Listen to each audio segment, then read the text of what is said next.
Bem, meus irmãos, está gravando agora. Hoje nós vamos estudar o pós-tribulacionismo. Vou usar a linguagem mais simples, o pastor Cleidson vai explicar. Antes de nós orarmos, irmãos, eu gosto de apresentar. Por quê? Como eu apresentei o irmão Leandro, o presbítero Leandro, na segunda-feira passada, eu gosto de apresentar, porque às vezes, irmãos, nós convivemos com as pessoas e por tornar comum, nós esquecemos do valor e da trajetória daqueles que nos servem na palavra, nos servem no testemunho. Então, está aqui o pastor Cleidson dos Santos Souza, ele foi assembleano, foi ou é assembleano, existe uma definição para a gente tratar aí, bastante tempo da vida dele, serviu na igreja em Montes Claros, como diácono, como líder de jovens, como pastor auxiliar, segundo dirigente. Foi pastor titular de uma congregação no Monte Sião por 4 anos e 2 meses. Hoje congrega na Batista, auxiliou o pastor na Batista, especialmente com a escola bíblica dominical, além de ser um amante das escrituras e da palavra. E o pior defeito dele é que é meu amigo. Não sabe escolher bem as amizades, entendeu? Ele tem que carregar as cruzes pelo caminho. Casado com a nossa irmã Érica e um exemplo de vida cristã, tá bom? Ele vai nos trazer um pouco da palavra de Deus. Não é fácil encontrar esse homem para falar. É no mínimo 6 meses o prazo para você ter a oportunidade de ouvi-lo. Então, irmãos, desfrutem em nome de Jesus Cristo. Glória a Deus. Vamos orar em nome de Jesus. Nessa oração, nós vamos orar, irmãos. Eu peço que os irmãos orem em especial pela minha família. De ontem para hoje, nós tivemos 2 mensagens de Deus para a gente ficar alerta. Então, orem pela minha casa em nome de Jesus. E vamos orar pela saúde da irmã Maria Odete. A irmã Maria Odete não está passando bem e justificar a ausência dela, tá bom? Senhor, meu Deus, Pai glorioso, em nome de Jesus, nós estamos aqui, meu Deus, para aprender da Tua palavra. Estamos aqui, meu Senhor Jesus, para ouvir, meu Pai, mais do Senhor. Deus, em nome do Teu Filho amado, Senhor, nos ajuda a aprender a Tua palavra.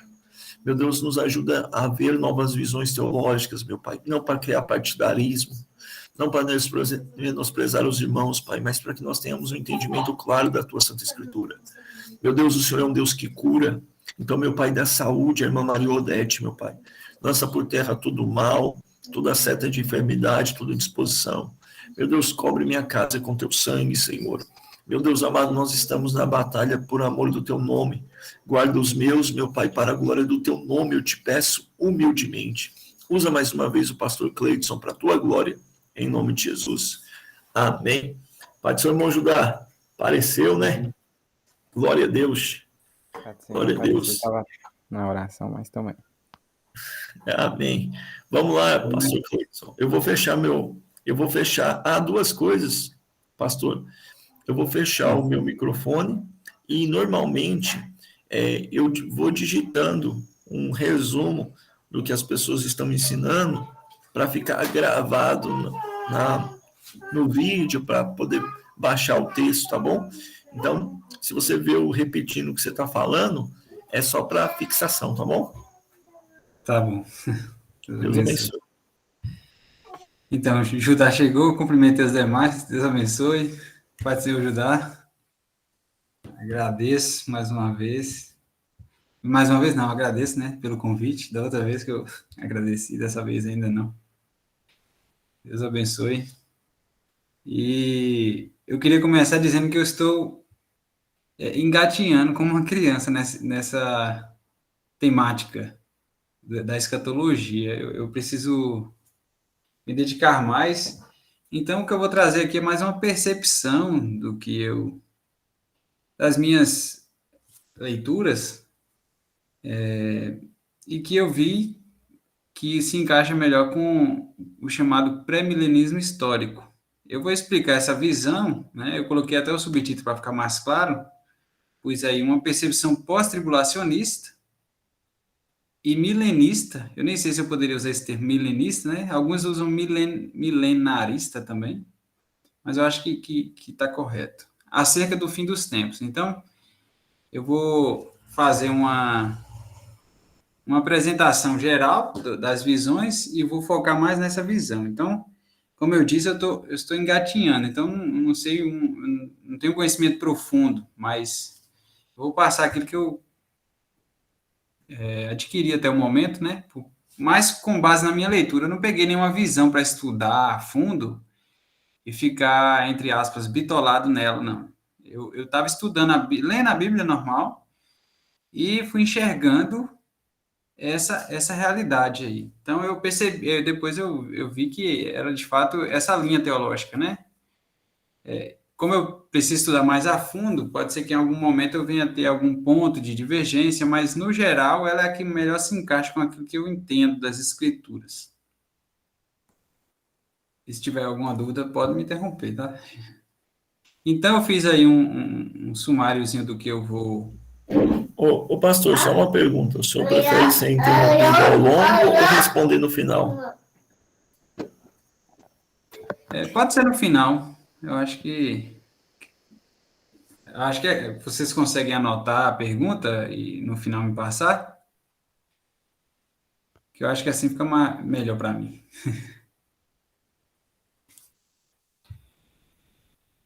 Mas aí qualquer coisa, na hora eu também interrompo e pergunto se alguém quer fazer alguma colocação. Eu acho que fica bom também. Amém. O pessoal consegue anotar. Vamos deixando fluir aqui, aí a gente vai vendo.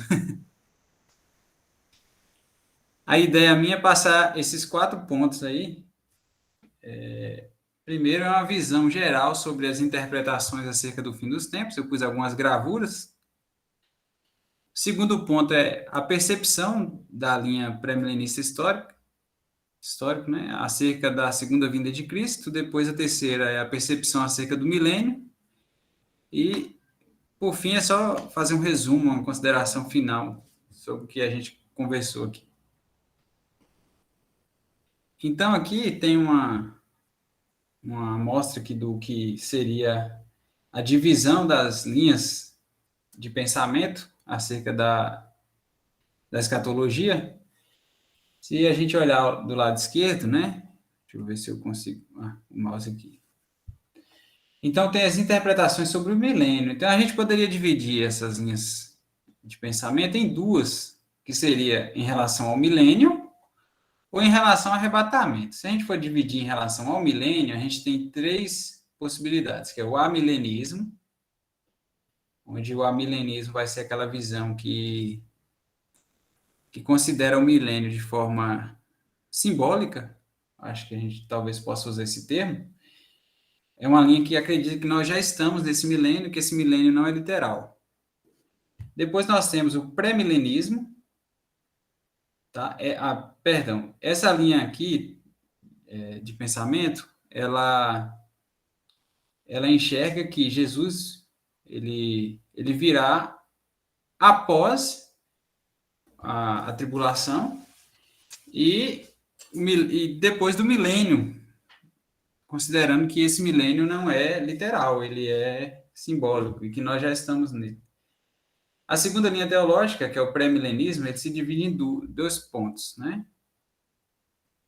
O pré-milenismo, como o próprio nome diz, esse prefixo, né, pré, significa que essa visão acredita que Jesus vem antes do milênio e que esse milênio ele é literal. Quando a gente fala literal, não quer dizer que são exatamente os 1000 anos. Pode ser 1000 anos de forma literal ou um período de tempo. Talvez com esse termo 1000, querem dizer que é um período perfeito, talvez, né? Então, o ideal é a gente pensar que pode ser tanto... O ideal não, né? É uma possibilidade a gente pensar que podem ser 1000 anos de forma literal ou pode ser um período de tempo perfeito, tá? Eu ainda, como eu disse, eu estou engatinhando, então ainda não cheguei a uma conclusão acerca desse assunto, né? Eu preciso estudar mais. E aí, esse pré-milenismo, ou seja, essa visão que acredita que Jesus virá antes do milênio, que esse milênio é literal, se divide em 2 linhas. o pré-milenismo histórico, que é aquele que eu vou trabalhar aqui com vocês, e o pré-milenismo dispensacionalista. Qual é a diferença entre esses dois? O pré-milenismo histórico acredita que Jesus virá após a tribulação, e o dispensacionalista que Jesus virá antes da tribulação, ou seja, a vinda de Cristo é dividida em duas fases, né? E o pós-milenismo é uma linha teológica que alguns seguiam, se eu não estiver enganado, o Jonathan Edwards seguia essa linha, mas ela parece que começou a ser desacreditada a partir da Primeira Guerra, porque eles acreditavam que, naturalmente, a humanidade passaria a acreditar em Deus e o evangelho se espalharia de forma intensa, e aí nós viveríamos esse milênio. Então, com a Segunda e a Primeira Guerra, se eu não estiver enganado, eles perceberam que não seria dessa forma. Então, essa linha, basicamente, a gente não conhece aqui. Eu, pelo menos, não conheço nenhum teólogo que segue essa linha hoje, né? Mas, antigamente, eu acho que era mais comum. Se a gente for dividir em relação ao arrebatamento, a gente pode dividir em pós-tribulacionismo, que é aquele que acredita que Jesus vem depois da tribulação, né?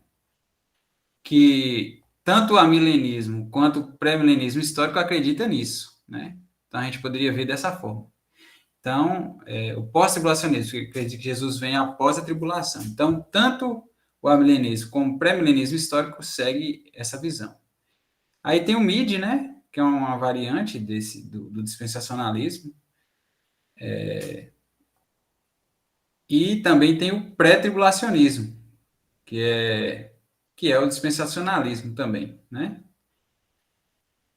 Em relação ao milênio, que embora esteja aqui, eu não vou argumentar em relação ao arrebatamento, porque eu não aprofundei, eu não tenho muito conhecimento acerca do pós-milenismo, não. Até porque ele é pouco usado, a gente acaba nem estudando direito. Então, o pré-milenismo histórico, ele tem linhas de pensamento parecidas com a milenismo no que diz respeito à tribulação, porque tanto o amilenismo como o pré-milenismo histórico acreditam que Jesus virá antes da tribulação, e o pré-milenismo histórico também tem pontos em comum com o dispensacionalismo, que é acreditar que o milênio ele é literal, tá? Ou seja, que não estamos nele ainda, certo? Dúvidas aqui? Aí a gente pode interromper agora, se tiver alguma dúvida, que eu saiba responder. Alguém? Eu queria perguntar se entre o pré-milenismo histórico e o dispensacionalista, a única divergência é em relação ao tribulacionismo, ou se tem alguma diferença, alguma outra divergência, como, por exemplo, na questão de a igreja ser o Israel de Deus, ou qualquer outra divergência além do tribulacionismo? Então, eu até tinha colocado na outra vez que eu dei essa questão da questão de Israel e da igreja, né? Eu até tirei por quê? Porque essa parte se tornou um pouco nebulosa para mim ainda, né? Se eu não estiver enganado, eu nem coloquei aqui nos slides, porque eu precisaria ter um pouco mais de certeza antes de trabalhar, apesar de que eu trabalhei antes, mas depois eu vi que, né, era melhor eu tirar do que falar algo um pouco impreciso. Mas, pelo que eu entendi, essa visão pré-milenista histórica, ela vai considerar duas formas de Israel e a igreja. No primeiro momento, que é a visão espiritual, se eu não estiver enganado, ele considera como sendo a mesma coisa, que é, com base em alguns textos bíblicos, eu posso até passar aqui. Eu não ia trabalhar, não, mas a gente pode comentar. Que é alguns textos bíblicos dá a entender, no caso espiritual, que nós, a igreja, somos o Israel de Deus. Mas parece que em algum momento eles consideram Israel nação e enxergam que algumas profecias vão se cumprir em Israel como nação mesmo. Eu não tenho certeza se é durante o milênio que eles distinguem Israel da igreja. Então, em algum momento, ele coloca os dois juntos e, em determinado momento, coloca separado em algumas profecias.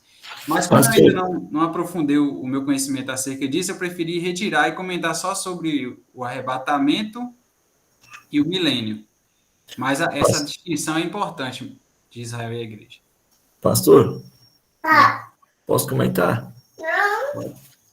É só um detalhe, irmão Enos, é porque entre o aliancista clássico, que acredita que são duas alianças, a igreja se torna Israel, e entre o dispensacionalista clássico, que acredita que a igreja não é o novo Israel, que é um novo povo de Deus, pá, existem dezenas de linhas. Então, existe aliança progressista, existe aliancista de vários pactos, existe dispensacionalista. Então, assim, é um tema que deveria estudo só para tratar disso, viu? É só para. Então, a gente fala de maneira assim, porque o que o nosso irmão, o pastor, está apresentando, é que não é fechado, tipo assim, trindade unicista. Não é fechado. É entre o branco e o preto em dezenas de tons. Só para. Por isso que é um tema tão complexo. Porque assim, eu posso passar a minha visão, eu até tenho aqui no slide a minha visão acerca desse assunto, nesse tempo presente, que eu considero que Israel e a igreja, eles são um povo só, né? Já em relação ao período milenar, aí eu ainda não tenho uma posição, porque eu acho que no pré-milenismo histórico, essa posição é que há uma distinção entre Israel e a igreja no período milenar, mas eu ainda não tenho certeza em relação a isso, porque eu ainda estou engatinhando aí.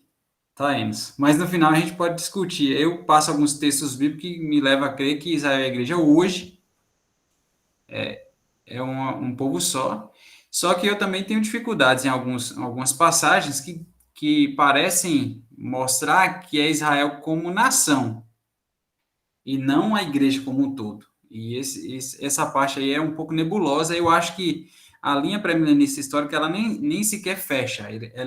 Ela deixa algumas margens para discussões, né? Porque a gente acaba admitindo que não tem conhecimento suficiente para isso, né? E a própria linha parece que é assim mesmo, né? Ela não fecha. Só uma sugestão aqui. O ano que vem, eu estou pensando que a modalidade do médio seja a modalidade para temas difíceis. Então, quase uma linha de pesquisa. Talvez a gente ponha uma matéria só para estudar essas coisas. É bem interessante. Eu vou me aprofundar até ano que vem, se Deus quiser, a gente vai poder discutir melhor. Então, aqui, eu não sei se a imagem aí vai ficar muito boa, né? Acho que a imagem está um pouco ruim. Deixa eu ver se eu consigo aproximar. Não. Mas a pré-milenista histórica está destacada no próximo slide. Mas aqui acho que dá para ver um pouquinho aí. Aqui é o pré-milenismo, ele colocou aqui como pós-tribulação, que a visão mais ampla, né? Que é a dispensacionalista. Aliás, não, esse aqui é o pós-milenismo. Ele colocou aqui, não, esse aqui é o pré-milenismo. Agora eu confundi aqui. Até para mim a imagem está ficando um pouco nebulosa. Deixa eu passar para a próxima. O pré-milenismo, aqui é o dispensacionalista, né? Então, que Jesus veio, tem o período da igreja, depois vem a vinda de Cristo, a segunda vinda de Cristo, aí vem o período da tribulação, em 7 anos, depois Cristo volta outra vez, depois vem o período milenar, e então segue o juízo final. No pós-milenismo, né, eles seguiriam o período da igreja, finalizando com o milênio, ou seja, onde todas as pessoas seriam... haveria uma difusão, né, do evangelho de forma grandiosa. Aqui vem o amilenismo, que acredita que nós já estamos no milênio de forma simbólica, né, esse milênio. E a primeira é a minha visão, porque aqui eu confundi aqui.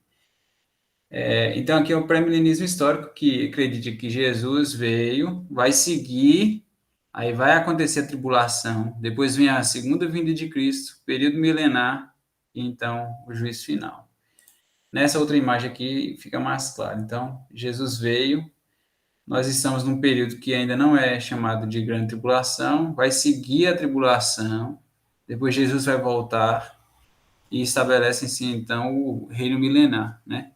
Período onde o diabo vai ser preso, Satanás vai ser preso, e depois vai seguir o juízo final e depois a eternidade. Então, é essa visão que nós vamos trabalhar aqui. Então, falando da percepção acerca da segunda vinda de Cristo, que é o que nós vamos trabalhar primeiro, depois acerca do milênio um pouco. Quantas ressurreições haverá? Então, o texto base que nós vamos utilizar é esse texto que está em Apocalipse, capítulo 20, versículo 4 a 6. Esse texto, ele dá uma base para a gente comparar a visão amilenista, a pré-milenista histórica e a dispensacionalista. Por quê? Se nós pensarmos no amilenismo, nós temos que pensar que só haverá uma ressurreição. Se nós pensarmos no pré-milenismo histórico, tem que haver duas ressurreições. Se a gente olhar aqui para trás, ó, no pré-milenismo histórico, que é isso, né? Aqui tem na segunda vinda de Cristo, né? Nós temos que pensar em duas ressurreições, porque vem aqui a primeira ressurreição e aqui a segunda, depois do milênio. Se nós pensarmos no dispensacionalismo, nós temos que pensar em uma ressurreição, segunda ressurreição e terceira ressurreição. Se nós pensarmos no amilenismo, vou saltar isso aqui que não é muito comum. Se nós pensarmos no amilenismo, só tem uma ressurreição, certo? Então, amilenismo, uma ressurreição. Pré-milenismo histórico, esse aqui, duas ressurreições. Dispensacionalismo, uma, duas, três ressurreições, tá? Então, aí nós vamos usar esse texto aqui para a gente poder tentar enxergar quantas ressurreições haverá. Então, aqui no versículo 4 do capítulo 20 de Apocalipse, diz assim: Vi tronos em que se assentaram aqueles a quem havia sido dada autoridade para julgar. Vi as almas dos que foram decapitados por causa do testemunho de Jesus e da palavra de Deus. São os mártires da tribulação, né? Eles não tinham adorado a besta nem a sua imagem. Eu vou trabalhar esse assunto um pouco mais à frente, quando for falar. E não tinha recebido a sua marca na testa nem nas mãos. Aí eu vou tratar aqui só da ressurreição. Eles ressuscitaram e reinaram com Cristo durante 1000 anos. Aí eu destaquei aqui, ressuscitaram. Está falando da ressurreição. Uma ressurreição aqui, ó. O restante dos mortos não voltou a viver até que se completassem os 1000 anos. Então, aqui nós vemos uma segunda ressurreição. Esta é a primeira ressurreição. Ele está fazendo referência à primeira aqui, né? É uma questão de português aqui, né? É porque ele colocou aqui, aqui está entre parênteses. Se a gente ler esse pedaço e continuar, a gente vai enxergar melhor. Eles ressuscitaram e reinaram com Cristo durante 1000 anos. Vamos pular os 5. A parte A. Esta é a primeira ressurreição. Qual? Aqui eles ressuscitaram e reinaram com Cristo durante 1000 anos. Aí segue. Felizes e santos são os que participam da primeira ressurreição. A segunda morte não tem poder sobre eles. Serão sacerdotes de Deus e de Cristo e reinarão com ele durante 1000 anos. E aqui, né, esse parênteses fala, o restante dos mortos não voltou a viver até se completarem os 1000 anos. Então, a segunda ressurreição. Então, aqui, a gente enxerga duas ressurreições, tá? Ou seja, se distingue do amilenismo, que acredita em uma só, que eles acreditam que essa primeira ressurreição não é literal, ela é figurada, é nascer de novo, né? Com base eles usam como base um texto de Colossenses, se eu não estiver enganado, que é capítulo 3, né, versículo 1. E o pré-milenismo histórico acredita igual está aqui, duas ressurreições literais. Então, os mortos voltam a viver, tá? E aí a gente também não consegue enxergar as três ressurreições do dispensacionalismo, tá? Porque aí teria que ser uma ressurreição quando Jesus volta em oculto, a segunda quando ele volta depois dos 7 anos e a terceira depois do milênio. São 3, né? Então, aqui a gente pensa em duas ressurreições, tá? O pré-milenismo histórico. A percepção acerca da vinda de Cristo, continuando, né? Aí agora a pergunta, quantas vezes Jesus voltará? Então, eu coloquei alguns textos bíblicos, tá? Esses textos bíblicos eu coloquei, não significa que aqueles textos usados pelo pré-milenismo histórico, não. Eu coloquei aqui para tratar essa questão da segunda vinda, tá? Então, aqui, ó. Não se turbe o vosso coração, credes em Deus. João 14, né? João 14, 1. Não se turbe o vosso coração, credes em Deus, crede também em mim. Na casa de meu pai há muitas moradas. Se não fosse assim, eu vos teria dito, pois vou preparar-vos lugar. E se eu for e vos preparar lugar, virei outra vez e vos levarei para mim mesmo, para que onde eu estou, para que onde eu estiver, estejais vós também. Aqui nós vamos pensar nessa segunda vinda, a princípio, porque depois do milênio já é certo, né? Que Jesus vai voltar. Aquela vinda já é certa em todas as visões. A vinda depois do milênio é certa. Tanto no amilenismo, que acredita que nós já estamos no milênio, a vinda ao fim do milênio é certa. No dispensacionalismo também. E no pré-milenismo histórico também. Então, nós vamos discutir aqui se há uma vinda antes desse desfecho. Aqui, então, nós vamos ver que eu virei outra vez. Oi. Pastor, só uma dúvida. O senhor fala a vinda pós-tribulação? Isso. O senhor falou vinda pós-milênio. Aí ficou difícil de entender. Não, obrigado. é pós-milênio. Não, é que as três visões acreditam que Jesus vai voltar após o milênio, né? Tanto o amilenismo, que acredita que esse milênio é simbólico, Jesus vai voltar no final dele. O pré-milenismo histórico também acredita, e o dispensacionalista também acredita. Pastor, então, essa vinda... Explica para nós, assim, perdão, para entender. Eu vou botar na imagem para ficar mais claro. Vamos lá. Jesus volta, pastor, após a grande tribulação ou no final do milênio?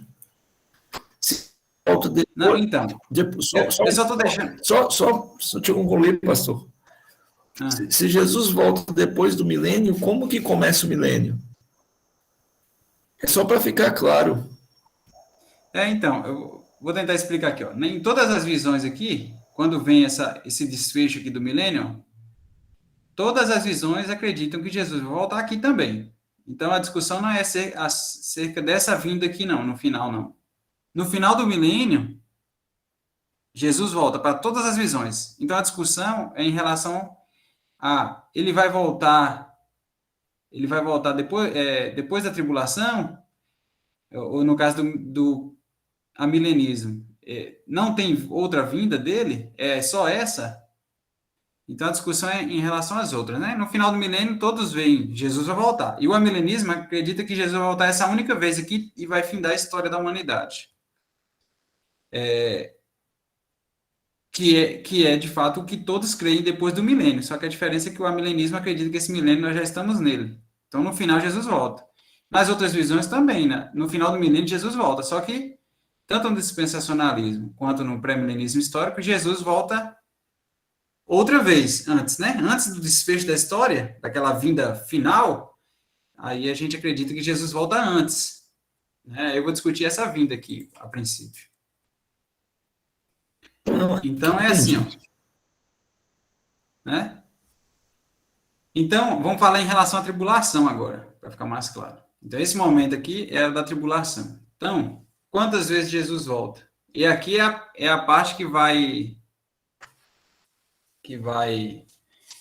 se distinguir da dispensacionalista, né? Então, aqui ele fala aqui, virei outra vez e vos levarei. Então, aqui a gente começa a enxergar essa visão como sendo uma única vinda, tá? Após a tribulação, no caso, né? Para distinguir dessa questão de vir antes da tribulação. Então, aqui, ó, virei outra vez e vos levarei para mim mesmo. Embora aqui não está tratando da tribulação ainda, a gente está vendo uma única vinda aqui no caso. Ó. Virei outra vez e vos levarei para mim mesmo. Aí aqui em Coríntios, capítulo 15, versículo 51. Eis que vos digo um mistério. Na verdade, nem todos nos viremos, mas todos seremos transformados. Num momento, num abrir e fechar de olhos, ante a última trombeta, porque a trombeta soará e os mortos ressuscitarão, incorruptíveis, e nós seremos transformados. Então, aqui tem os que já foram, os que já estão dormindo em Cristo, ressuscitando, e nós, os que estivermos vivos, também ressuscitaremos. E ambos, né, os dois grupos serão transformados. Então, aqui a gente vê essa palavra trombeta, né? Eu destaquei porque vai ter algumas passagens mais à frente que também tem essa ideia da trombeta. São pontos de ligação, eu destaquei aqui porque são pontos de ligação. Então, aqui está falando que Jesus vai voltar, e aqui também a gente percebe uma única vinda, né?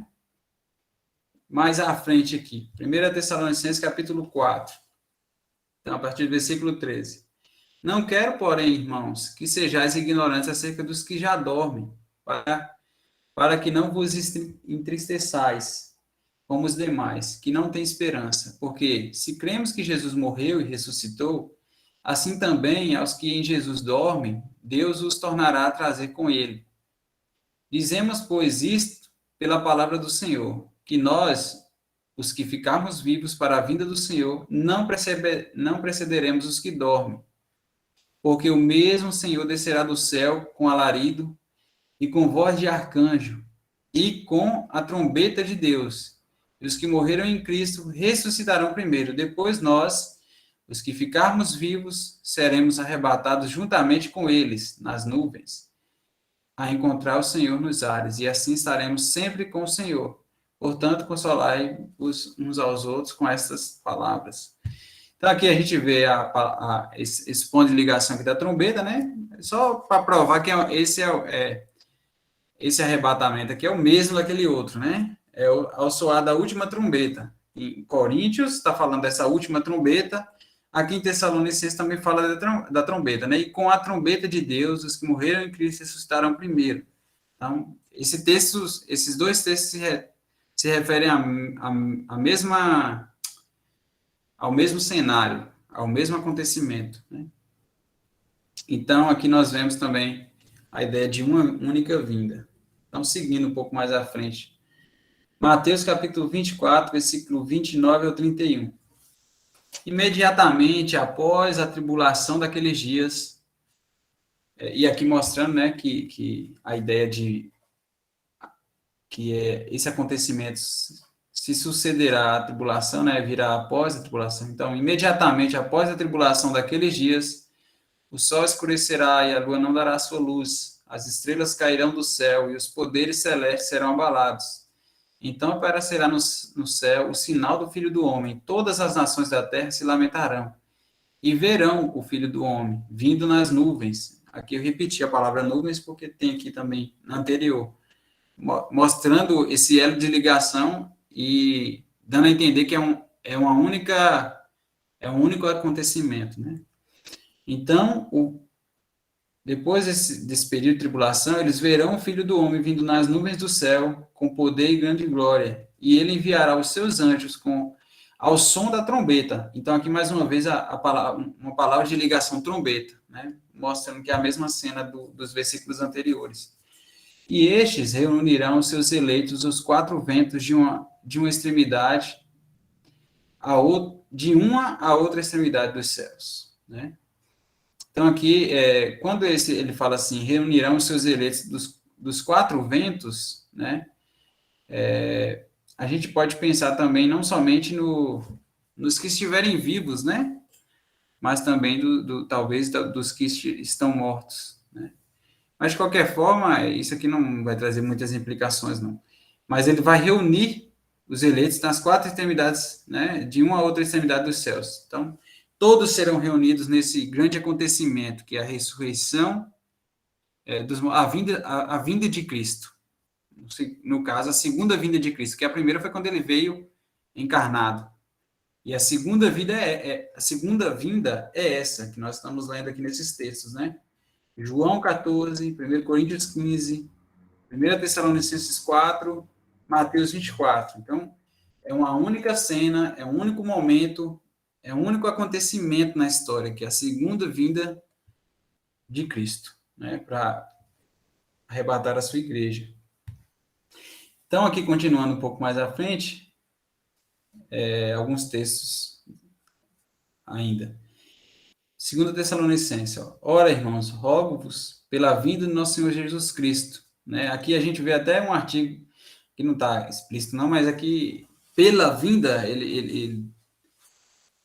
é como se tivesse assim, como se tivesse um artigo aqui antes, né? Aqui exigia um pouco de português. Uma professora de português seria melhor nesse caso. Mas aqui fica evidente que trata-se de uma única vinda, pela vinda, né? Aquela vinda. Então, pela vinda do nosso Senhor Jesus Cristo e pela nossa reunião com Ele, que não vos movais facilmente do vosso entendimento, nem vos perturbeis, quer por espírito, quer por palavra, quer por epístola, como de nós, como se o dia de Cristo estivesse já perto. Então, aqui também tem um artigo definido, né? O dia de Cristo, né? Então, vai ser um dia, certo? Uma vinda, um acontecimento. Aqui em João, e a vontade do Pai que me enviou é esta, que nenhum de todos aqueles que ele me deu se perca, mas que o ressuscite no último dia. Portanto, a vontade daquele que me enviou é esta, que todo aquele que vê o Filho e crê nele tem a vida eterna, e eu o ressuscitarei no último dia. Ninguém pode vir a mim se o Pai que me enviou não o trouxer, e eu o ressuscitarei no último dia. Quem come da minha carne e bebe do meu sangue tem a vida eterna, e eu o ressuscitarei no último dia. Se a gente for pensar, né, porque a gente tem que encontrar pontos negativos na visão também, aqui é um texto que poderia ser avaliado e talvez fosse um ponto positivo do amilenismo, né? Porque aqui ele fala em um último dia, né? É importante a gente saber que todas as visões têm pontos positivos e pontos negativos, né? Então aqui talvez aqui talvez fosse um ponto forte do amilenismo, porque a sensação que dá é que é um único dia, né, para o desfecho, né? Mas, quando a gente vai avaliar, a ideia é a gente encontrar qual das visões tem mais pontos positivos do que negativos.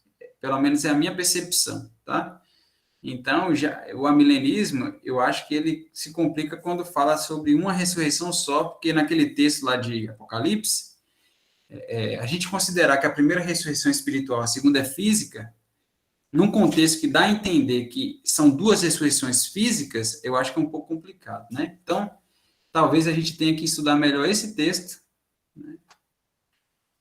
Para poder ter um entendimento melhor, tá? Já que aquele eu acho que talvez seja mais tranquilo, tá? Não sei. A gente tem que estudar mais, né? Mas tá, aqui, como será a volta de Cristo? Ainda falando sobre a segunda vinda. Eis que ele vem com as nuvens, e todo olho o verá.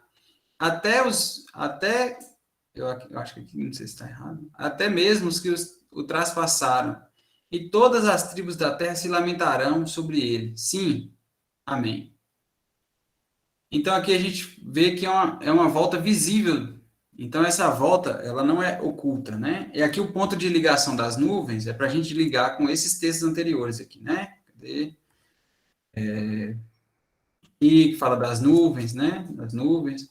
Só para mostrar que é uma única cena, que todos esses textos estão se referindo a um mesmo momento, né? Nuvens aqui também, que não tem, mas tem outros pontos de ligação como a trombeta.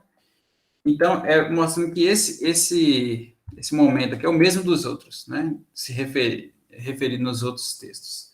Então, eis que ele vem com as nuvens e todo olho verá. Então, será uma vinda visível, né? Porque tem um texto lá de Tessalonicenses que alguns colocam como sendo uma vinda repentina, aqui, um texto que, deixa eu voltar aqui.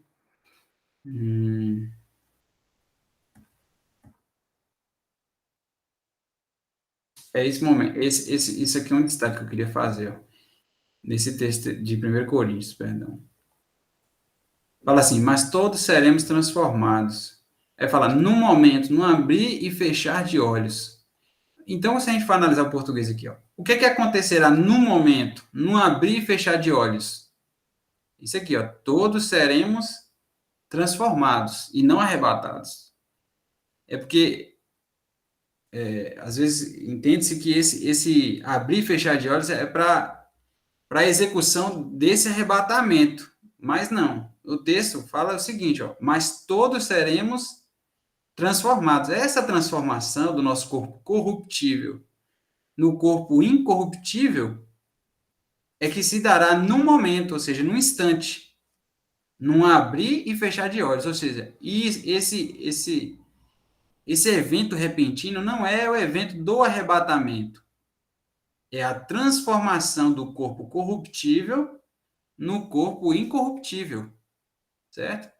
Então, nós seremos transformados num momento, num abrir e fechar de olhos, ou seja, rapidamente, Deus transformará o nosso corpo corruptível em um corpo incorruptível, ante a última trombeta, porque a trombeta soará e os mortos ressuscitarão incorruptíveis, e nós seremos transformados. Mas, e o arrebatamento, como ele acontecerá? A gente não tem uma definição de quanto tempo vai levar até que aqueles que foram ressuscitados e os que estiverem vivos, que serão transformados, não se sabe o tempo que levará daqui da terra até a se encontrar com ele nas nuvens. Então, essa questão do tempo, da gente sair da terra até chegar nas nuvens para se encontrar com o Senhor, ele não é definido, né? Mas como isso acontecerá, aqui fala que todo olho verá. Então, a humanidade inteira vai contemplar Jesus nas nuvens. Não, então, aqui a gente entende que não é uma vinda oculta, mas uma vida visível, que todos verão, né?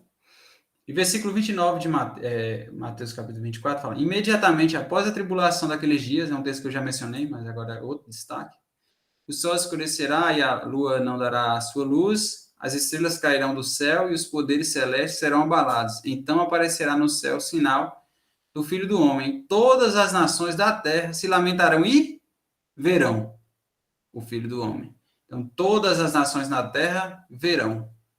Quando fala nações, são as pessoas que lá estão, né? Então, todas as nações verão e lamentarão, vindo nas nuvens do céu, com poder e grande glória. E ele enviará os seus anjos com grande som de trombeta, aqui mais uma vez a trombeta, mostrando que o mesmo acontecimento que foi referido nos versículos anteriores, né? E essa é a última trombeta.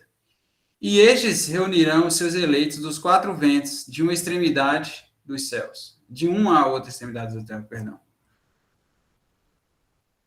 Então aqui é como será, né? Então, quantas vezes Jesus voltará? A ideia do pré-milenismo histórico é: Jesus voltará uma única vez, né? Antes da fase do milênio, uma única vez. Como acontecerá essa volta? É uma volta visível, é um acontecimento onde todos verão o Filho do Homem, Jesus. E aqui, quando será a volta de Cristo? Né? E aqui, ó, foi-lhe permitido fazer guerra. Então, quando se dará? Aqui a gente vai destacar, é antes ou depois da tribulação, né? Fala assim, ó, e foi-lhe permitido fazer guerra aos santos e vencê-los. Eu só queria fazer um destaque aqui, né? Eu tenho essa visão do pré-milenismo histórico, mas alguns textos que eu coloquei aqui não é porque eu peguei da visão, não. Eu fui lendo a Bíblia e encontrando esses textos, alguns eu pesquisei mesmo, né? Então, talvez quando você for estudar, não está exatamente desse jeito aqui na visão, né? Mas a minha visão se encaixa com o pré-milenismo histórico. Eu estou mostrando aqui essa questão da vinda de Cristo, como ela será, quantas vezes ela acontecerá. Então, o pré-milenismo histórico entende que ela acontecerá uma única vez, né? Fala o quê? Como será a volta de Cristo? Então, no meu entendimento, todo olho verá, né? Porque essa parte aqui eu não estou me lembrando exato, eu não posso afirmar com certeza que não. Nesse caso aqui, o pré-milenismo histórico, né?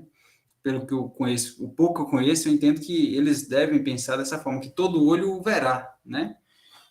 Mas essa é uma percepção minha de que será essa vinda visível, né? Porque às vezes a gente vai estudando, vai esquecendo algumas coisas, né? Eu tenho a teologia sistemática do Gruden, que alguns já devem conhecer, e ele é pré-milenista histórico também, então é possível que eu tenha pegado isso aqui da fonte dele, mas é bom a gente colocar para a gente lembrar, né? Se não foi só a gente que elaborou. E aqui, quando será a volta de Cristo? Então, aqui, a visão pré-milenista histórica, de fato, diz que ela será depois da tribulação. E foi-lhe permitido fazer guerra aos santos e vencê-los. Então, os santos serão vencidos, né? E deu-se-lhe poder sobre toda tribo e língua e nação, né? Isso aqui vai falar acerca da besta, né? Deixa eu abrir aqui para me lembrar o contexto exato aqui. Capítulo 13, vai falar sobre a besta que subiu do mar, né? Então, vai falar que Deus deu autoridade para que os santos fossem vencidos aqui. Foi-lhe permitido fazer guerra aos santos e vencê-los. Então, aqui a gente vê uma imagem de tribulação, onde os santos serão vencidos. Aqui, versículo 25 de Daniel. E proferirá palavras contra o Altíssimo e destruirá os santos do Altíssimo. Ou seja, os santos de Deus, os que servem a Deus, serão destruídos. É uma imagem forte, mas os santos serão destruídos. Eles serão perseguidos e destruídos, né? Nos fins dos tempos, né? O falso profeta, o anticristo, a besta, né? E cuidará em mudar os tempos e a lei, e eles serão entregues nas suas mãos, por um tempo e tempos e metade de um tempo. E aqui no versículo 21, porque haverá então grande aflição, como nunca houve, desde o princípio do mundo até agora, nem tampouco haverá jamais. E, se aqueles dias não fossem abreviados, nenhuma carne se salvaria, mas por causa dos escolhidos serão abreviados aqueles dias. Então, aqui a gente vê a cena de grande aflição, né? Grande tribulação, onde os eleitos, né? Os fiéis, eles serão poupados de chegar naquele momento que eles vão se desviar do caminho da verdade. Então, aqui fala que, se não fossem abreviados aqueles dias, nenhuma carne se salvaria. Então, esse momento de tribulação, ele vai ser intenso e ele precisará ser abreviado para que os salvos não se percam. Pastor, Sim. só uma pergunta. Então, o senhor não desfruta da opinião de alguns pré-milenistas históricos que acreditam que a tribulação é a soma de todas as tribulações da igreja na Terra? Não, né? A soma Como, de por todas as exemplo, tribulações da igreja na Terra. essa tribulação se refere aos crentes perseguidos na China. Essa tribulação se refere aos crentes que morreram em Roma. Essa tribulação se refere aos irmãos do Nordeste. Não, o senhor não desfruta dessa visão, não, né? Só para deixar bem claro que é um período específico. Não, porque aqui fala da imagem, a gente tem a imagem da besta, nesse caso, né? De Apocalipse 13, Daniel 7, e aqui também, quer ver? Não, foi aqui mesmo. Da imagem da besta, né? Então, eu não desfruto, não. Então, eu vou seguir. Pode seguir? Pastor, deixa eu só fazer uma pergunta para o senhor. Agora são 10h05, você tem disponibilidade até que horas? Porque os santos aqui são sossegados, viu? Que não garra, não. Eu acho que não vou demorar muito para terminar, não. Então tá bom.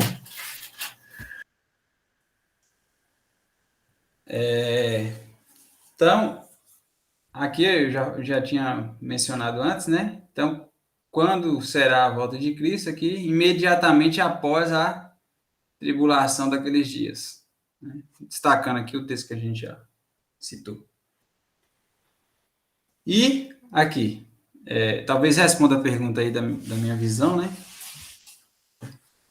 Ora, irmãos, rogamo-vos pela vida de nosso Senhor Jesus Cristo e pela nossa reunião com Ele, que não vos movais facilmente do vosso entendimento, nem vos perturbeis, quer por espírito, quer por palavra, quer por epístola, como de nós, como se o dia de Cristo estivesse já perto. Ninguém de maneira alguma vos engane, porque não será assim sem que antes se venha a apostasia e se manifeste o homem do pecado, o filho da perdição. Então, eu entendo que não poderá vir o fim antes que, ou seja, a vinda de Cristo, né, o dia de Cristo, como diz aqui, o dia de Cristo, o dia da sua vinda, não se dará antes que se manifeste o homem do pecado, o filho da perdição, né? Então, a gente precisará ver o anticristo, o falso profeta, a besta, se manifestar. Então, essa é a primeira parte do que eu tenho defendido, né? A minha percepção, que se encaixa, né? Não sei se encaixa perfeitamente, né? Eu acho que aqui é melhor dizer que é a minha percepção acerca disso, mas que acaba encaixando com o pré-milenismo histórico. Eu não sei dizer se ele vai encaixar 100%, né? Mas o pré-milenismo histórico defende a segunda vida de Cristo acontecendo uma única vez após a tribulação, né? E aqui a segunda parte do pré-milenismo histórico, que é o milênio, que é aquele que diverge do amilenismo, porque o amilenismo acredita que esse milênio é figurado, e aqui casa com o dispensacionalismo, que acredita que o milênio é literal. Então, nesse ponto, o pré-milenismo histórico e o dispensacionalismo são semelhantes, né? Aí eu coloquei poucas passagens aqui, não vai demorar muito nesse ponto, não. Então, aqui, ó, tem uma passagem aqui que pode trazer essa ideia de que o milênio é literal, né? Então, aqui, Isaías, capítulo 11. Então, um ramo surgirá do trono de Jessé, né? Jesus, né? E das suas raízes botará um renovo. O Espírito do Senhor repousará sobre ele, o Espírito que dá sabedoria e entendimento, o Espírito que traz conselho e poder, o Espírito que dá conhecimento e temor do Senhor. E ele se inspirará no temor do Senhor. Não julgará pela aparência, nem decidirá com base no que ouviu, mas com retidão julgará os necessitados, com justiça tomará decisões em favor dos pobres. Aqui a gente poderia até destacar, né, em favor dos pobres. Então, esse é um tempo em que haverá pobres, né? Então, a gente pode enxergar como um tempo que não é um tempo na eternidade, mas um tempo aqui ainda na terra, né? Com suas palavras, como se fossem um cajado, ferirá a terra. Então, aqui é a ideia de julgamento, né, de juízo. Com o sopro da sua boca matará os ímpios. Então, haverá ímpios nesse momento. Então, a gente entende que não é a eternidade, ou seja, os santos ainda não estão na eternidade, porque haverá ímpios. A retidão será a faixa do seu peito e a fidelidade o seu cinturão. O lobo viverá com o cordeiro. O leopardo se deitará com o bode. O bezerro, o leão e o novilho gordo pastarão juntos, e uma criança os guiará. Então haverá crianças, né? Que a ideia, quando a gente pensa na eternidade, a gente não pensa nessa ideia de criança, mas de pessoas já transformadas com o corpo semelhantes, né? Com os corpos transformados, né? Mas aqui traz a imagem de uma criança, ou seja, a ideia de algo terreno ainda. A vaca se alimentará com o urso, seus filhotes se deitarão juntos, e o leão comerá palha com o boi. A criancinha brincará perto do esconderijo da cobra. A criança colocará a mão no ninho da víbora. Ninguém fará nenhum mal, nem destruirá coisa alguma em todo o meu santo monte, pois a terra se encherá do conhecimento do Senhor, como as águas cobrem o mar. Acho que até aqui tá bom. Não, aqui é interessante também. Naquele dia, as nações buscarão a raiz de Jessé. Então, aqui é a ideia de nações, né? Ainda, que será como uma bandeira para os povos, e o seu lugar de descanso será glorioso. Naquele dia, o Senhor estenderá o braço pela segunda vez para reivindicar o remanescente do seu povo, que for deixado na Síria, no Egito, em Patros, na Etiópia, em Elão, em Sinear, em Amate e nas ilhas do mar. Aqui a gente vê a figura de nações ainda, tá vendo? Então, passa a ideia de que isso está ainda aqui na Terra, e não na eternidade. Então, a gente vê um tempo aqui de bonança, um tempo de juízo pleno, o que não é o caso nosso nos dias atuais, né? Então, é uma passagem que pode nos trazer a ideia de que o milênio, de fato, é um milênio literal, onde Jesus reinará e haverá justiça. Alguns outros textos aqui, para finalizarmos, Apocalipse capítulo 2, versículo 26 e 27, que diz: E ao que vencer e guardar até o fim as minhas obras, eu lhe darei poder sobre as nações. Então traz a ideia aqui de nações. E com vara de ferro as regerá. Então aqui trazendo a ideia de juízo, né? Vara de ferro para reger, a ideia de juízo. Ou seja, aqueles que vencerem, ou seja, que forem fiéis ao Senhor, e naquele grande dia eles subirem para reinar com Cristo, eles reinarão sobre as nações. Então, dá a ideia de que essas nações estarão aqui na terra ainda. Versículo 16. Então, os sobreviventes de todas as nações que atacaram Jerusalém subirão ano após ano para adorar o rei. Então, aqui os sobreviventes de todas as nações, traz a ideia de nações aqui ainda, subirão ano após ano para adorar o rei. Quando a gente olha, a gente não enxerga isso como algo que já aconteceu. Deus assentado para ser adorado por todas as nações, ano após ano. Né? Pelo menos na minha percepção, isso não aconteceu. Né? E eu acho que essa é a última passagem. Essa daqui eu coloquei até alguns versículos antes, para não colocar o versículo fora de contexto. Porque esse aqui eu ainda fiquei uma certa... algum certo receio de afirmar, porque no início do texto ele vai falar sobre novos céus, nova terra, se eu não me engano é esse. Pois, vejam, criarei novos céus e nova terra, e as coisas passadas não serão lembradas. Esse é um ponto que a gente precisa, né, estudar melhor para ver se... Porque ele está falando isso, dando a ideia de que é a eternidade já, né? Mas eu quis colocar ele assim mesmo. Jamais virão à mente. Alegrem-se, porém, regozijem-se para sempre no que vou criar, porque vou criar Jerusalém para regozijo, o seu povo para alegria. Por Jerusalém me regozijarei, e em meu povo terei prazer. Nunca mais se ouvirão nela voz de pranto e choro de tristeza.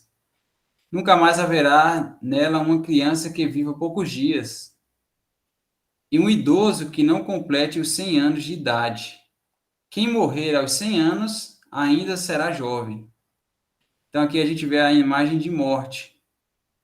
E quando a gente vai ler no texto de Apocalipse, capítulo 20, na eternidade não haverá morte, né? Então, embora esse texto aqui a gente precise meditar um pouco mais, estudar um pouco mais, eu ainda preciso estudar ele. Então, quem morrer aos 100 anos ainda será jovem. E quem não chegar aos 100 será maldito, ou seja, dando a ideia de morte aqui. Né? Mas aqui tem a questão dos novos céus e nova terra, então eu coloquei esse texto, mas deixando essa ressalva aí, que é um texto que a gente precisa estudar um pouco mais. Né? Mas os outros aqui são mais tranquilos. Né? Então, fazendo a consideração final aqui, então a gente está na era da igreja, né? Haverá um momento de... Aqui um resumo, né? Que eu peguei aí do que seria essa visão pré-milenista histórica. Um momento de grande apostasia, vindo seguido de um período de grande tribulação e reinado do anticristo. Depois segue, então, o arrebatamento da igreja numa única vinda visível do Senhor Jesus Cristo. Aqui a destruição do anticristo, né? Satanás preso por um período chamado milênio, que pode ser 1000 anos literais ou não. Depois, por um pouco de tempo, Satanás é solto. E aqui depois a gente vai seguir para, então, o juízo final e o estado eterno, né? Isso é o que resume a visão, tá? Então, eu vou concluir dizendo o seguinte, esses textos são fruto de uma visão minha, de algumas consultas, né? Eles podem não refletir exatamente a visão pré-milenista histórica, mas se encaixa muito bem. Eu não vou poder afirmar que é 100%, né?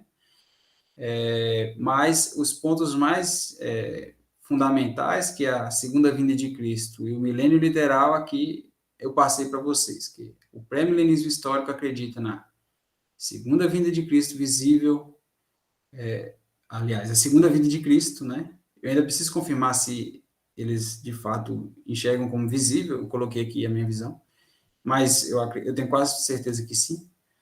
E o milênio literal, isso aí é tranquilo, todo mundo já sabe também, né? De forma semelhante ao dispensacionalismo. Então, nessa primeira parte, nós temos uma visão parecida com o amilenismo, porque o amilenismo também acredita que Jesus virá uma única vez, aliás, perdão, acredita que Jesus virá após a tribulação. Nesse ponto nós pensamos em comum com o amilenismo. E na segunda parte nós pensamos em comum com o dispensacionalismo. Então, se a gente pudesse colocar o pré-milenismo histórico, a gente colocaria como uma mesclagem do amilenismo com o dispensacionalismo, né? Então é isso. Se vocês quiserem perguntar alguma coisa, é como eu falei, eu estou engatinhando, então eu não sei tanto assim, não. Foi mais um compartilhamento da minha visão. E um ponto que eu queria destacar no final, né, é que isso não implica na salvação de ninguém. Como diz, tem um pastor que eu ouvi, né, quando ele estava tratando sobre esse assunto, ele falou assim, eu acho que Judá conhece, é Romulo Monteiro, né, ele fala, irmão, você pode ter a visão, qualquer uma dessas visões, não tem problema. Só que eu vou querer te convencer da minha, né? A gente sempre vai querer convencer alguém da nossa visão, né?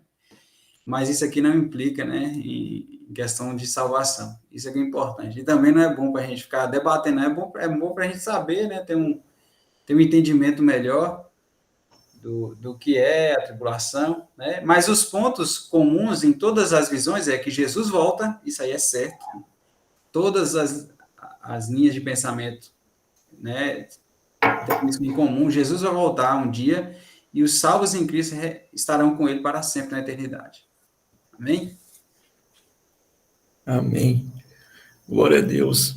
Agradecemos profundamente a disponibilidade do nosso querido pastor. E agora, irmãos, está aberto para perguntas. E se os irmãos não perguntarem, nós faremos como foi feito na segunda-feira passada. E eu perguntarei, tá bom? Então, quem tiver dúvidas, perguntas, vamos lá, o nosso Moenos quer perguntar. Vai lá, Moenos.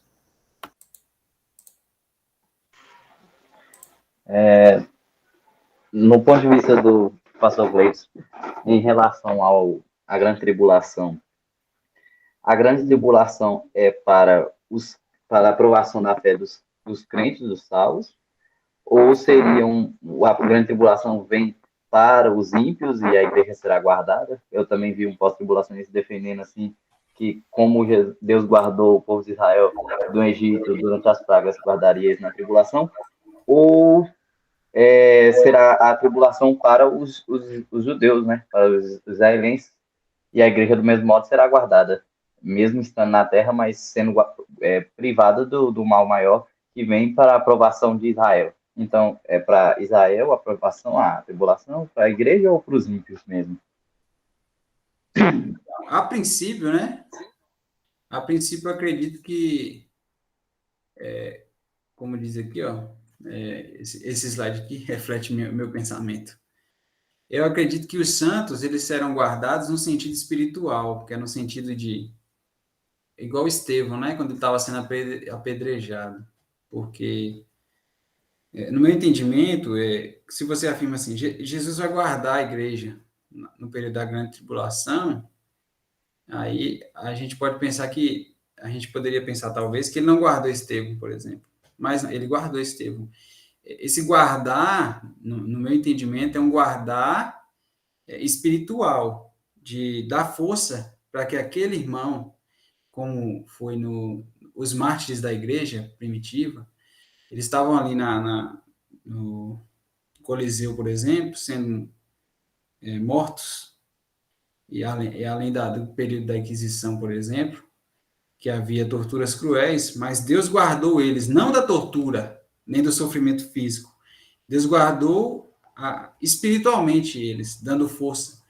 Igual Estevão, ele foi morto apedrejado, mas ele sentia a presença de Deus ali. Ele viu Jesus à direita do Pai. Então, aquilo ali foi a forma que Deus encontrou para guardar Estevão, para não permitir que ele fraquejasse naquele momento. Ele foi guardado.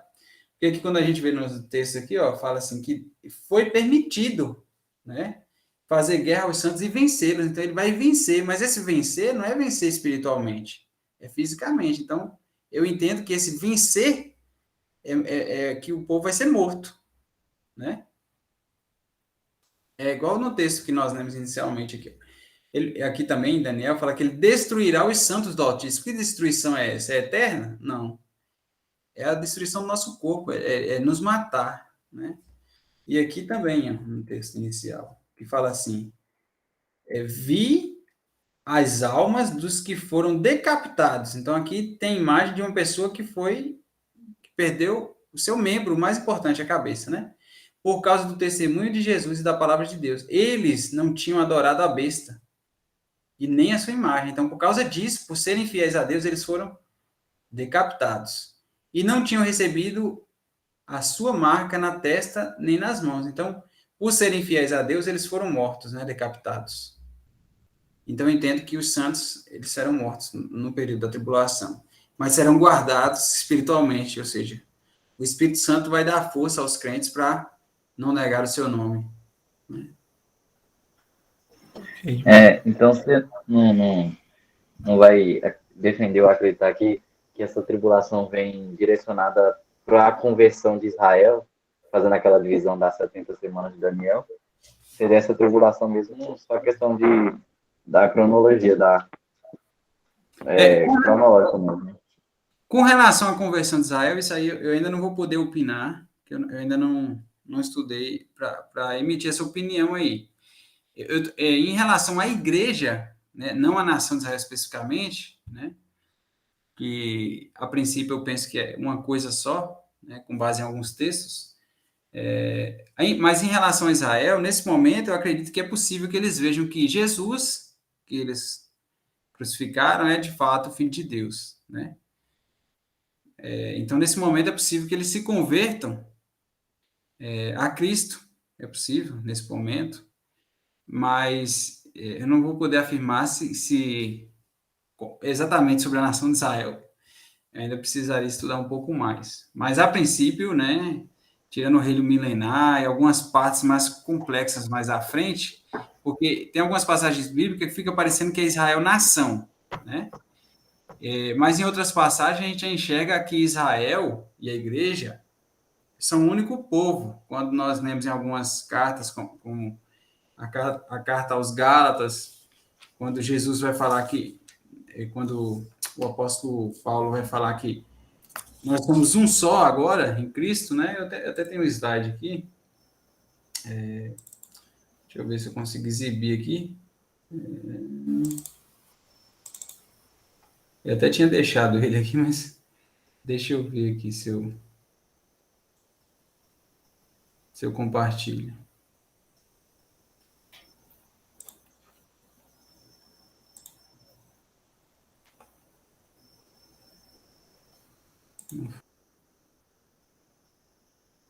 Oxe. Ah, sim, só vai compartilhar de novo.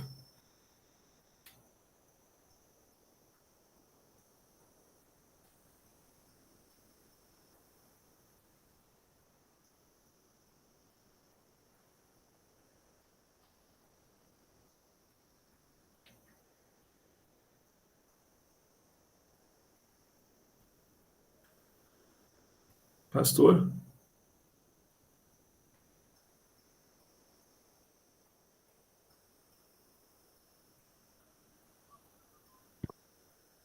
Oi, pastor.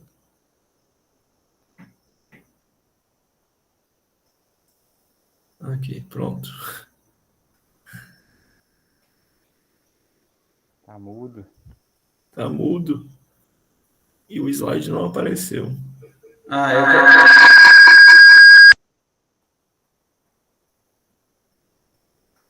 Só tá com 2 logins.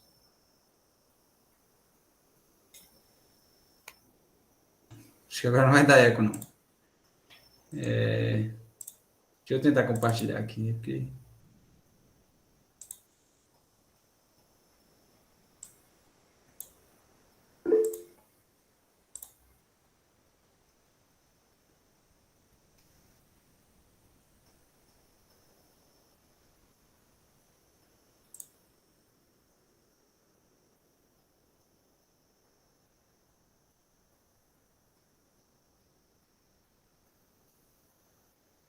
Pastor saiu. Eu acho que eu vou citar. Eu vou citar os textos aqui. É melhor. Tá dando trabalho demais. Amém, pastor. Deixa eu citar os textos aqui.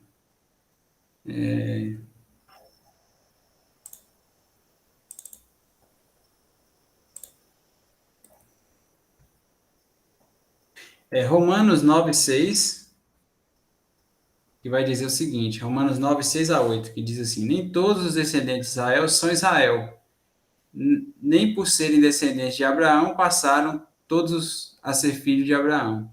Ao contrário, por meio de Isaque, a sua descendência será considerada. Em outras palavras, não são os filhos naturais que são filhos de Deus, mas os filhos da promessa é que são considerados descendência de Abraão. É um exemplo, né? Tem outro em Gálatas capítulo 3, versículo 6. Apocalipse capítulo 7. Deixa eu confirmar aqui. Não. Eu destaquei foi esses aqui mesmo. Gálatas capítulo 3 e Romanos capítulo 9, versículo 6 a 8. Amém. Eu acabei tirando o slide aqui, não sei como. Pastor, Ah, pode apresentar uma indagação? pode. Uma indagação que eu alguns. E aqui o senhor pode ficar tranquilo que aconteceu do mesmo jeito com o Leandro, viu? Tá. Uma indagação que as pessoas afirmam é que, diferente de todas as tribulações ao longo da história, da perseguição da igreja, no Apocalipse se ressalta o termo ira. E o Senhor derramou a ira, e o Senhor derramou a ira, e o Senhor derramou a ira. Romanos mesmo diz que nós não somos destinados para a ira vindoura. Como que associa um Deus derramando sua ira sobre a igreja que ele comprou pelo seu sangue? Como que o Senhor consegue explicar isso para nós?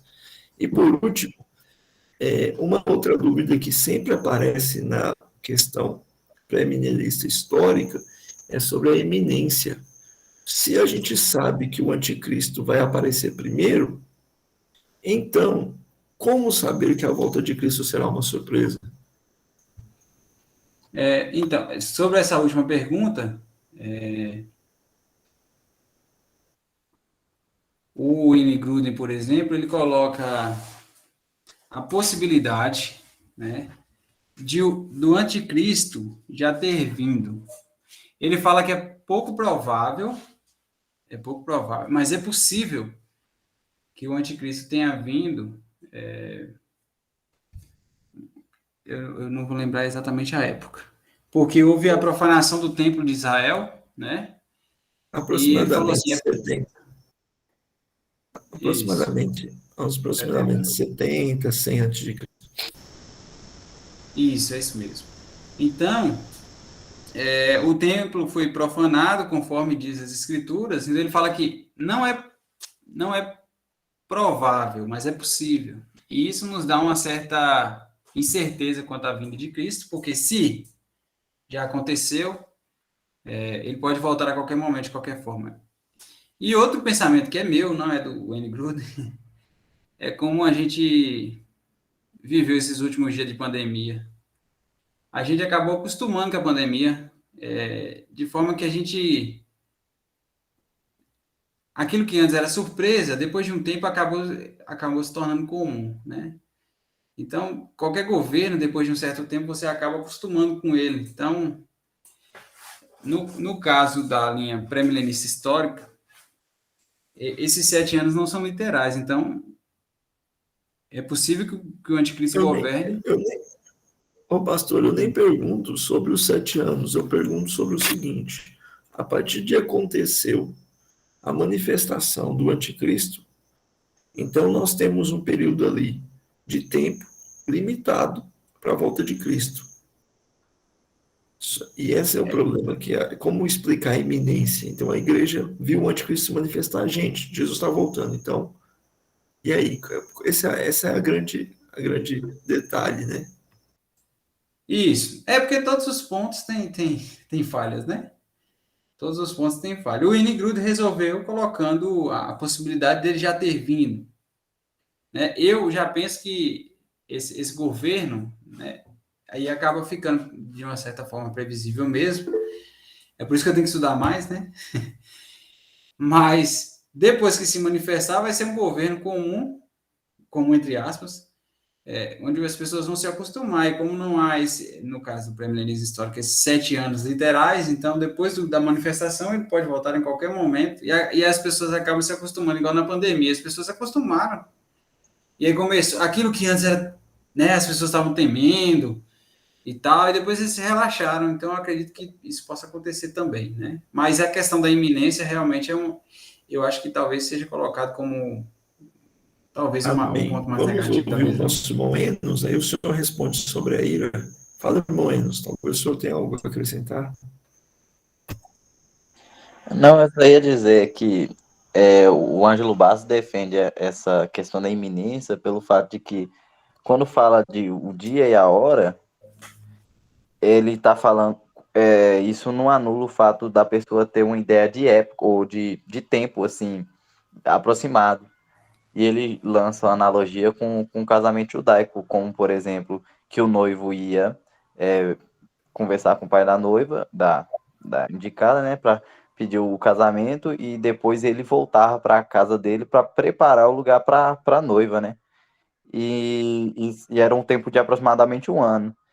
E quando se aproximava o período do noivo voltar, a noiva sabia que estava próximo o tempo, o período, mas não sabia o dia e a hora que ele ia chegar. Então podia ser a qualquer momento, mas ela sabia que ia se passar durante determinado tempo, espaço de tempo, mas não o dia exato e nem a hora exata. Aí ele É, defende a só iminência que, nisso, no dia e a hora. só que assim, eu vou defender a iminência, mas assim, só para o pastor responder, só que isso não é definição de eminência, né? Não pega ninguém de surpresa, que é o fato de vir como um ladrão, como diz o texto bíblico. Então, essa sacada do pastor Baso é aquela jogada, né? Que toda a visão tem. Mas a noiva nunca era pega de surpresa. Ela não. Chegou o casamento. Não chegou. Ela estava ali já preparada, né, para receber. E sobre a ira, pastor? Qual é o texto de Apocalipse? Vai ter que abrir os textos todos, cara. Eu não separei os textos, pastor. Ah, um só. Um só. Oh, então tá, espera aí. Então dá um minuto aí. Eu acho que talvez o do capítulo, quer ver? Eu pesquisei aqui, capítulo 16. Versículo de 19. Deixa eu ver.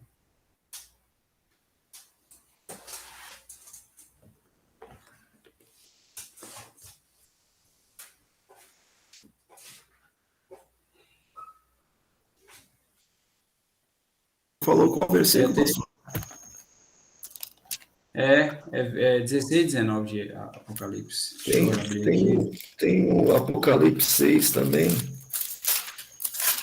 Apocalipse 6, versículo. Deixa eu só conferir aqui. Versículo 16 diz, aqui ó, Apocalipse 6, 16. E diziam aos montes e aos rochedos: caia sobre nós, e escondei no rosto daqueles que estão sentados sobre o trono e da ira do Cordeiro. Pois é vindo o grande dia da ira do Senhor, e quem poderá subsistir? É um texto de alguns.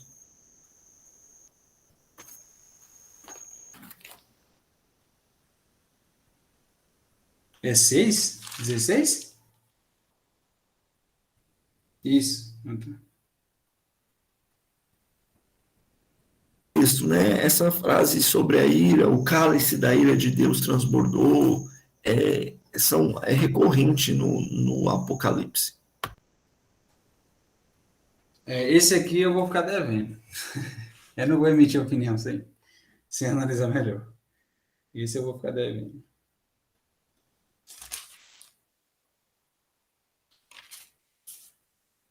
Certo? Posso ficar devendo? Não, tranquilo, sem tranquilo.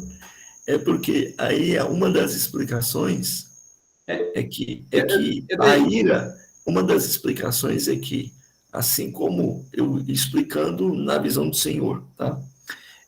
Que assim como os governos maus tomam decisões ruins e o santo sofre, Deus estaria derramando a sua ira sobre o mundo e por causa do sofrimento dos ímpios, a igreja sofreria por tabela. Então, era como se o motorista tivesse um infarto e o carro batesse no fundo do meu carro. Eu não morri, eu só quebrei a lanterna. É uma das maneiras que as pessoas explicam dentro dessa visão a ira de Deus no texto sobre a igreja. A ira não está sobre a igreja, a ira está sobre o mundo. Mas como a igreja está aqui, a igreja sofre as consequências dessa ira.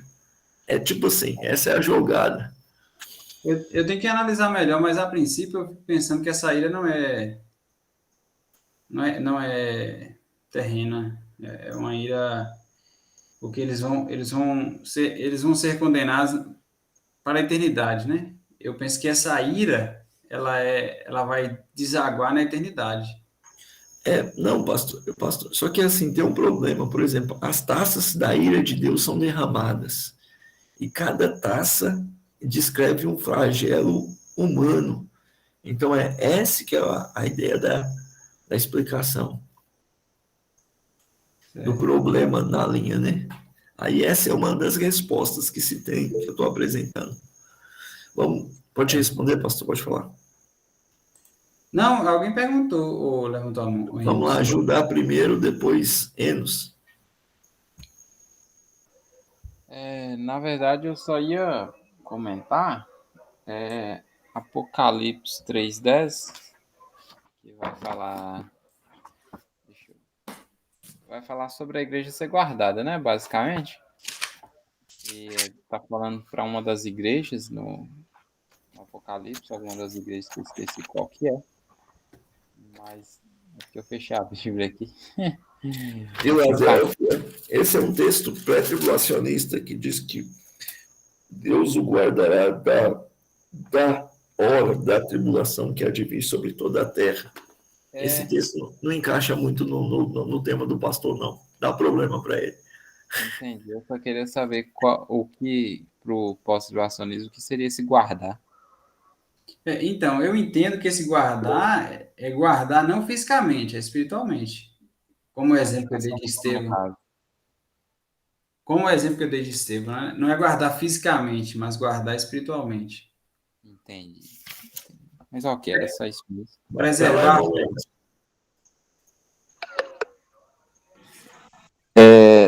Eu vi alguns pós-tribulacionistas defendendo nesse texto aqui em especial a questão do guardar como Deus guardou Israel durante as pragas no Egito, né? Como o sangue nos ombrar, e a marca dos santos é como o sangue nos ombrar das portas que guardou ali os judeus das pragas que vieram sobre os egípcios.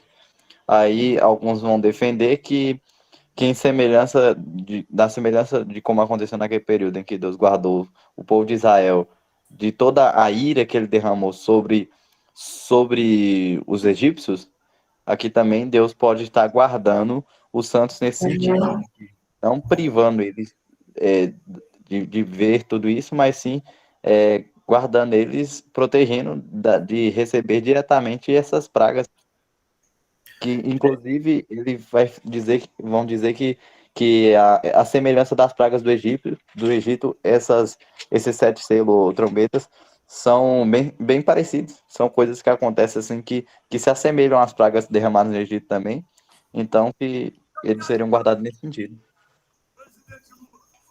Só que eu vou pegar um texto que o pastor apresentou. O problema é que tem aquela questão de que fizeram guerra contra os santos e venceram, né? Então, os santos não foram guardados. se foram guardados, foram espiritualmente, né, pastor? Aí a gente pode enxergar duas cenas, talvez, né? Tem que analisar. Mas amém, irmãos. Isso, só cortando. O senhor ia falar mais alguma coisa, pastor? Não. Então, meus amados, deixa eu abrir a câmera aqui. Senhor, sim, Enos. Eu queria saber se na perspectiva do senhor, pastor Lucas, esses santos que está se referindo aí, que foram vencidos, seriam os judeus ou seriam os santos da igreja? Pois não é para virar um debate. Mas, por exemplo, Daniel capítulo 7, o anjo diz para Daniel: essas profecias é acerca do teu povo, Daniel. É acerca do teu povo. Então, terei que espiritualizar o texto de Daniel 7 para dizer que os santos é a igreja. Porque o próprio anjo disse que os santos eram o povo de Israel. Então, por tabela, eu acredito que os santos sejam o Israel redimido. Israel redimido. Como o pastor Cleidson disse, existem toda visão, existem brechas, toda visão tem problemas para se resolver, perguntas irrespondíveis, ou faz igual o Enegruni fez, põe um Epifânio lá como anticristo para resolver o problema. Mas, na minha concepção, é o Israel. É o Israel. Certo? Como, acho que você não participou da série de estudo. Mateus capítulo 24 tem alguns problemas, por exemplo. Fala muito de situações judaicas. E para que aquilo caberia à igreja? Tipo, fuja para as montanhas, que não caia no sábado. Então, aí eu acredito que seja Israel. Hoje, no tempo da salvação, todos são salvos por intermédio de Cristo, são igreja. A partir do momento que o Senhor voltar, nos arrebatar, o Senhor vai firmar novamente a aliança com Judá. Como eu introduzi ontem na pregação, né? O início da pregação de ontem. Mas tem todas as visões. Na verdade, a escatologia, o que a gente pode bater o martelo tranquilamente, acho que o pastor vai concordar comigo, é que Jesus volta. Os santos receberão galardão pelas suas obras. O Senhor julgará os ímpios. Terá um reino milenial e novos céus e nova terra. E amém. E amém. Tirando o reino milenial, que os amilenistas acreditam de forma simbólica, o resto todas são não, mas todos concordam com o reino milenial, né, pastor? Só não concordam com o reino milenial literal, mas todos sim. Tá certo. Sim, irmão Enos. Agora já é outra coisa que eu tô pensando aqui. Depois de Jesus voltar, os santos já vão receber um corpo glorificado para o milênio, certo? Sim? Entende que sim, né? Sim. Ok. Se os santos vão os ímpios só serão julgados depois do milênio, não é? Sim. Então, durante esse período do milênio, os santos reinarão na terra, os ímpios serão governados por Cristo, né? Mas também ainda estarão na terra, os que estiverem vivos. Esses ainda morrerão, certo? Ainda terão uma vida normal de morte. Sim, ou não? Sim, senhor. Eu acho que não, é porque eu pensar agora que isso encaixa naquele texto de Isaías que o irmão Cleito citou, que ele disse que não percebia a parte da morte, que aqui no caso vai haver morte, não para os santos, mas vai haver morte para os ímpios, né? Se eu não estiver me equivocando. Essa parte do milênio é um pouco complexa, né? Mas aí há uma dúvida, por exemplo. Haverá, por exemplo, quem ficou vai ter filhos? Se tiver filhos, eles vão poder se converter a Cristo? Então, são perguntas que, pelo menos eu ainda não tenho respostas, né? É um pouco complicado.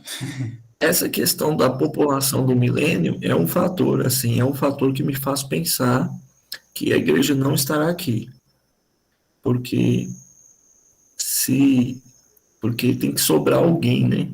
E existe em Mateus capítulo 25 um texto que fica difícil de encaixar se Jesus voltar em grande glória, que é a separação dos bodes e das ovelhas, porque ali a separação não está relacionada à salvação pela graça, mas um posicionamento, né, quase que político.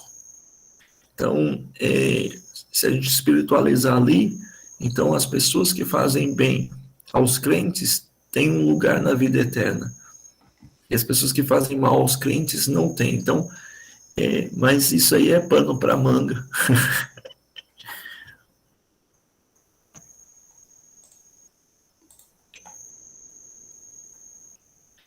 Amém, meu senhor? Semana passada o Leandro falou, foi qual? Foi dispensacionalismo? Não, ele falou só, ele não explicou, ele deu uma introdução rápida sobre dispensacionalismo e já foi para o pré-tribulacionismo, na visão assembleana clássica. Ah, tá. Entendi. Meus irmãos, mais alguma coisa a acrescentar? Tá muito bom. É porque eu não consigo compartilhar aqui. É um livro que eu queria indicar, né? Se o senhor quiser, o senhor pode mandar o link para mim, eu mando no grupo.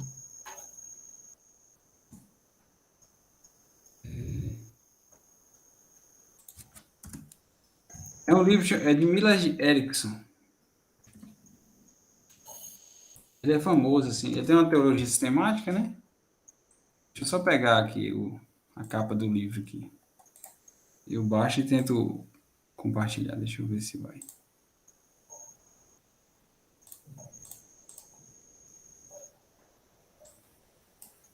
É porque esse livro eu acho que ele vai ajudar bastante a gente, sabe? Eu ainda não adquiri.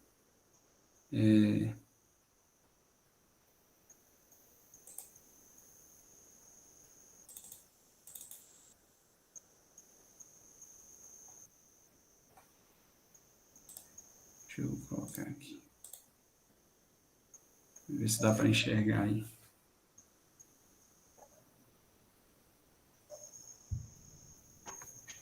Dá para enxergar? Sim, senhor. Esse livro aqui, ele é bem... Eu vi alguns comentários muito bons acerca dele. E ele não tem um preço alto, não. Ele é um preço acessível. Não sei se é 30 e poucos reais. Aqui na Amazon está 42,17, parece. Então 42 reais, né? 42, arredondando. Então esse é um livro que eu indico, né?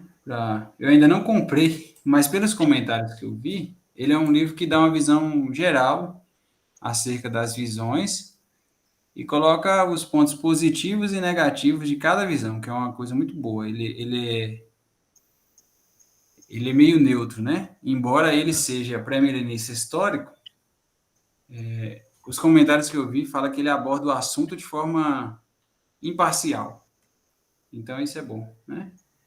Então, eu indico aí esse livro, para quem quiser. Maravilha. Maravilha. Pastor, então aqui eu vou começar a conclusão. Vou até abrir minha câmera aqui. Se eu puder parar de compartilhar, vai ser bom. Uhum. Deixa eu parar aqui. Certo. Nós estamos... Os irmãos não saiam, tá? Só vou fechar a gravação aqui para fazer os agradecimentos informais.